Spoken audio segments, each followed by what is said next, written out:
नमस्कार। हिंदी साहित्य की कक्षा में आपका स्वागत, अभिनंदन। हम महाकवि सूरदास का व्याख्याखंड पढ़ रहे हैं। पहले कुछ पदों का अध्ययन हमने किया, आज फिर उससे आगे अध्ययन करते हैं। आज जिस पद का हमें व्याख्याखंड समझना है, जिस पर चर्चा करनी है, वो है छाड़ी मन हरि विमुखन को संग। सूरदास जी कहते हैं अपने मन से कि हे मन, उन लोगों का साथ छोड़ दे जिन्होंने भगवान का साथ छोड़ दिया है। हरि विमुखन, हरि से विमुख है। सम्मुख होना माने भगवान की तरफ जो बढ़ते हैं, भगवान को मानते हैं, आस्था रखते हैं, आराधना करते हैं, साधना करते हैं। और जो ईश्वर को नहीं मानते हैं, अपने आराध्य को नहीं मानते हैं, उनका साथ छोड़ने का आग्रह महाकवि सूरदास अपने मन से कर रहे हैं।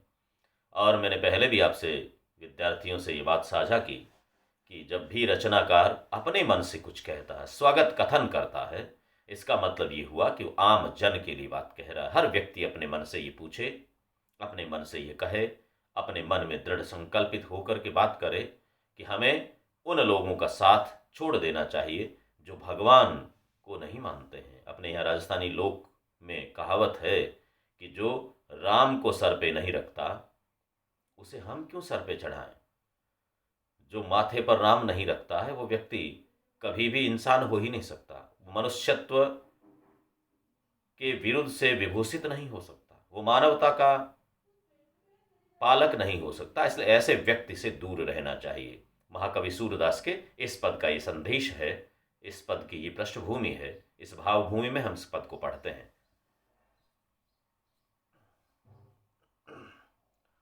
छाड़ी मन हरि विमुखन को संग। हमारे विद्यार्थी इन पदों को पढ़ें, इनके भाव को समझें। गांव गांव में बड़े बुजुर्ग इन पदों को गाते हैं। जागरण जम्मों में ये पद गाए जाते हैं, सुनाए जाते हैं, इनकी व्याख्या की जाती है। हर व्यक्ति अपने तरीके से इनको समझता है। ये पद हम पढ़ते हैं, हमारे विद्यार्थी परीक्षा की दृष्टि से समझें और जीवन की दृष्टि से, दोनों दृष्टियों से इस पर अमल करें, ऐसा मेरा आग्रह। छाड़ी मन हरि विमुखन को संग, जिनके संग कुबद उपजत है, परत भजन में भंग। छाड़ी मन हरि विमुखन को संग, कहा होत पय पान कराये, विष नहीं तजत भुजंग।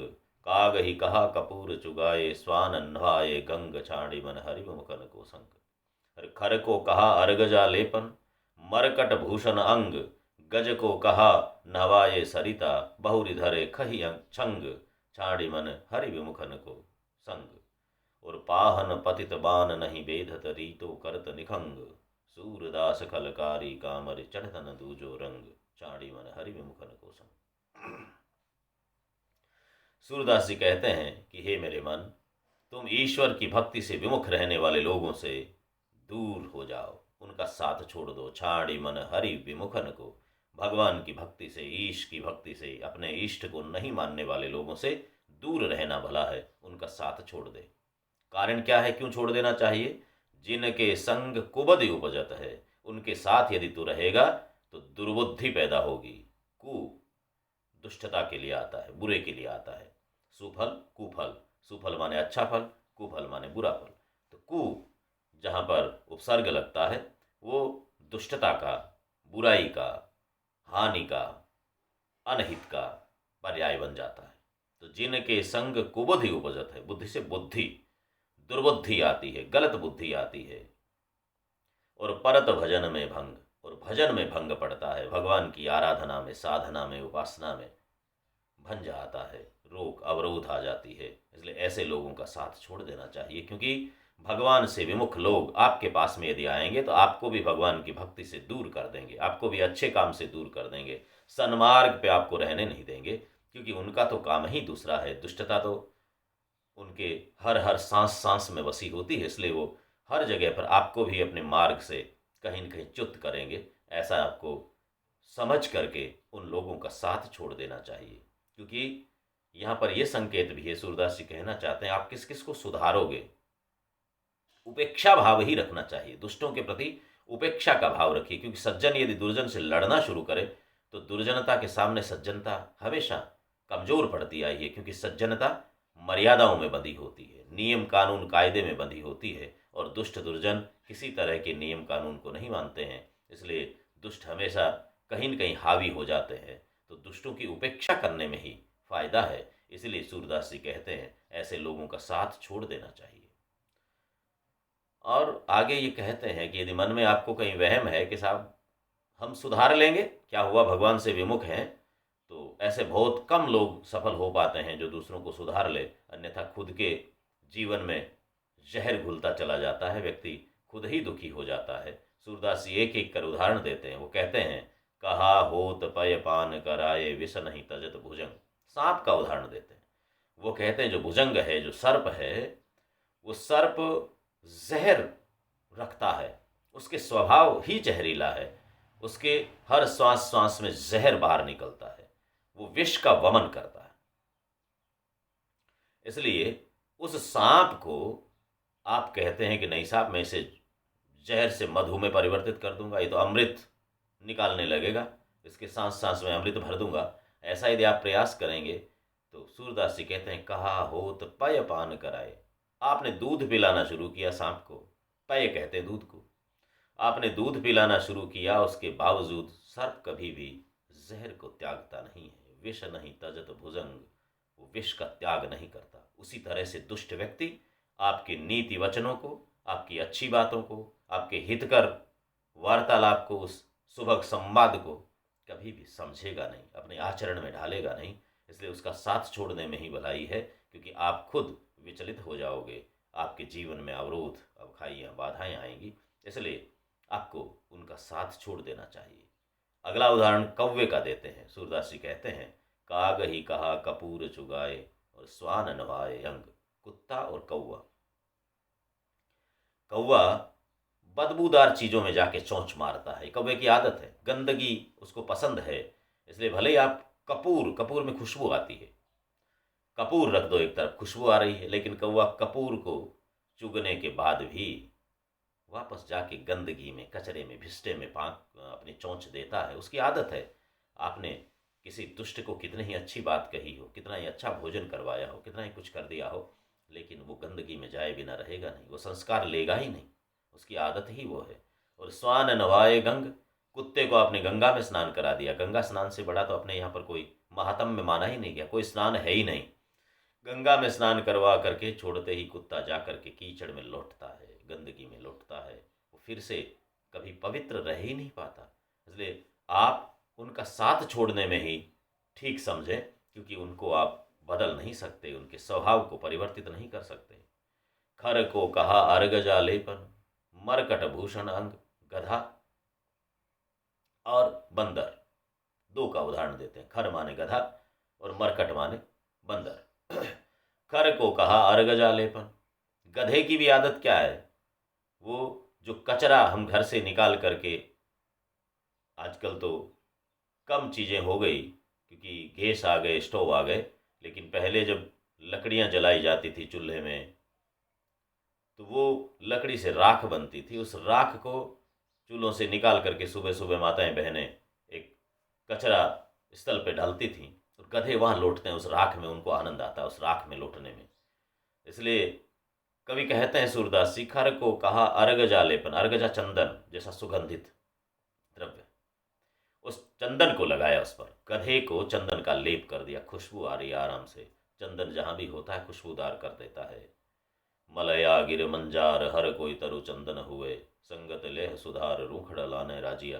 राजस्थानी के रचनाकार कृपाराम जी ने लिखा कि मलयाचल पर्वत पर सारे ही पेड़ चंदन के हो जाते हैं, क्योंकि चंदन का एक पौधा अपने आसपास वाले सबको चंदन का बना लेता है। हर कोई तरु चंदन हुए, सारे पौधे चंदन बन जाते हैं, पेड़ चंदन बन जाते हैं। इसलिए खर को, यदि गधे को आपने चंदन लगाया तो आपकी अपेक्षा होती है कि अब तो ये खुशबू, जैसे चंदन की खुशबू जिसने ले ली, वो कोई गंदगी में जाके राख में थोड़ी जाके लेटेगा।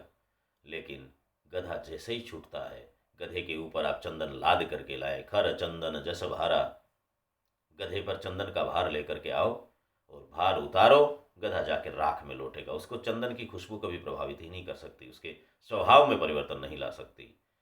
और मरकट भूषण अंग, बंदर को आपने सजा धजा करके बहुत से सोने के जेवरात पहना दिए, हीरे जवाहरात के, सब पहना करके तैयार कर दिया, लेकिन बंदर की आदत है खींच खींच के तोड़ कर फेंकेगा। तो कितने ही महंगे, कितने ही सुंदर आभूषण आपने उसको धारण करवा दिए, मरकट उनको उतारेगा और फेंक देगा। वो कभी भी उस श्रृंगार को रख ही नहीं सकता, क्योंकि उसकी आदत वैसी है। तो दुष्टों की तरह तरह की आदतों का वर्णन करते हुए तरह तरह के उपमानों के माध्यम से सूरदास जी समझाते हैं कि हे मन, दुष्टों का साथ छोड़ने में ही भलाई है। जो भगवान का भजन नहीं करते, भगवान को नहीं मानते, नीति नियम कानून कायदों को नहीं मानते हैं, अनीति और अनाचार के मार्ग पे बढ़ने वाले लोग हैं, उनका साथ छोड़ने में ही फायदा। एक एक करके कवि गिनाते हैं, सर्प का उदाहरण, कौवे का उदाहरण, कुत्ते का उदाहरण, गधे का उदाहरण, बंदर का उदाहरण। आगे वाली पंक्ति देखें, गज को कहा नवाये सरिता बहुरी धरे खही छंग।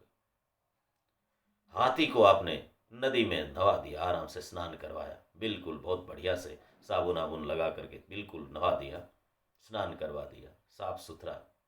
लेकिन जाएगा बहुरी धरे खही छंग, जाएगा सूंड में गंदगी भरेगा और अपने ऊपर डालेगा। उसकी आदत यही है, वो तो सूंड में भरता है, कादा कीचड़ कचरा जो कुछ मिला सूंड में भरेगा और अपने खुद के ऊपर डालता है। तो आप भले ही नदी के पानी को गंदा कर लो, भले ही अपनी मेहनत कर लो, उसको कितना ही नहलवा धुला दो, कितना ही सुंदर सेंट फूले लगा करके भेज दो, लेकिन वो तो अपने ऊपर कीचड़ को ही डालेगा। धरे खई छंग, वो अपने ऊपर उसी को डालेगा लाकर। और पाहन पतित बान नहीं बेधत रीतो करत निखंग। निशंग कहते हैं तुणीर को, जिसमें बाण रखे जाते हैं। योद्धा जब लड़ते हैं तो पीठ के पीछे तुणीर रखते हैं, निशंग कहते हैं उसे। राजस्थानी में भाता कहते हैं। युद्ध लड़ने के लिए जब सूरवीर अपनी पीठ पर भीष्म पितामह जैसे, अर्जुन जैसे, कर्ण जैसे योद्धारों के तुणीर अक्षुण्ण हुआ करते थे, उनमें कभी बाण खत्म नहीं होते थे। बाण रखने का जो पात्र है उसे निशंग कहते हैं। कवि कहता है, सूरदास भक्त कवि, कृष्ण के अनन्य उपासक सूरदास जी कहते हैं, पाहन पतित बान नहीं बेधत। पतित पाहन को पतित कहते हैं दरिद्र, गिरा हुआ, अपराधी, दोषी। उस दुष्ट पत्थर को पाहन कहते हैं, पत्थर को। पत्थर को बाण बेध नहीं सकता। कितने ही बाण चला करके आप पत्थर पे मारो, लेकिन पत्थर में निशान नहीं होता, उसको बेध नहीं सकता, बाण टूट जाता है। रीतो करत निशंग, पूरा पूरा तुणीर आपका खाली हो जाएगा, निशंग खाली हो जाएगा, सारे बाण खत्म हो जाएंगे, लेकिन पत्थर पे बिल्कुल भी असर नहीं होगा। वो उस दर्द को महसूस नहीं कर सकता, आपके संकेत को महसूस नहीं कर सकता, बाण के तीखापन को, उसके उद्देश्य को महसूस कर ही नहीं सकता। इसलिए आप बार बार प्रयास करेंगे, आपकी शक्ति और सामर्थ्य खत्म हो जाएगी। यहाँ पर निशंग का मतलब है हमारी शक्ति, हमारी सामर्थ्य, हमारा समझाने का एक एक सीमा होती है। उस सीमा तक आप पहुँच करके स्वयं हार जाओगे, थक जाओगे। आपका अच्छा काम, आपका सदकार्य, सकारात्मक ऊर्जा आपकी वो खत्म हो जाएगी, नकारात्मकता आप में व्याप्त होगी। इसलिए आपको इस तरह के दुष्टों को समझाने का प्रयास करना ही नहीं चाहिए, आपको उनका साथ छोड़ना चाहिए। उपेक्षा भाव से ही हो सकता है कभी कुछ फायदा हो तो हो जाए, अन्यथा आपका नुकसान तो नहीं होगा। इसलिए सूरदास कहते हैं, सूरदास खल कारी कामरी चढ़तन दूजो रंग। और अंतिम उपमा के रूप में कहते हैं, ये दुष्ट जो है, मूर्ख लोग जो हैं, वो काली कंबल के समान है, काले रंग पे कोई दूसरा रंग चढ़ता ही नहीं है। सूरदास खलकारी कामरे चढ़तन दूजो रंग। काली कंबल पे यदि दूसरा कोई रंग चढ़े तो फिर दुष्टों पर आपके समझाने का, आपके प्रयासों का, आपकी नीति वचनों का, आपके उपदेशों का, आपको प्रबोधन का, आपके संबोधन का कोई असर होगा, अन्यथा उन पर कभी किसी तरह का कोई असर नहीं हो सकता। इसलिए कवि कहता है, ऐसे लोगों से दूर रहने में ही फायदा है। हमारे विद्यार्थी इस भावार्थ को ठीक से समझ लें। मैंने एक एक करके आपसे बात की है, हर उपमान को लेकर के हमने बात की है। वो भले ही हाथी हो, भले ही गधा हो, भले ही स्वान की बात की हो, भले ही बंदर की बात की हो, सब एक एक करके उदाहरण हमारे सामने। ये शब्दार्थ है, हमारे विद्यार्थी इन शब्दों से जुड़े। जितनी शब्द सामर्थ्य हम आपकी ज़्यादा होगी, उतना ही आपको फायदा होगा। पुनः पुनः आज की इस कक्षा के लिए इतना ही अध्ययन हम करते हैं। अगले पद के लिए अगली कक्षा में पढ़ेंगे। इसका हमारे विद्यार्थी ढंग से अध्ययन करें, इन शब्दों का अर्थ समझें, भावार्थ समझें और जीवन में भी इनको कहीं न कहीं अपने आचरण में ढालते हुए अपने जीवन की दशा और दिशा को सुधारें। पुनः पुनः धन्यवाद।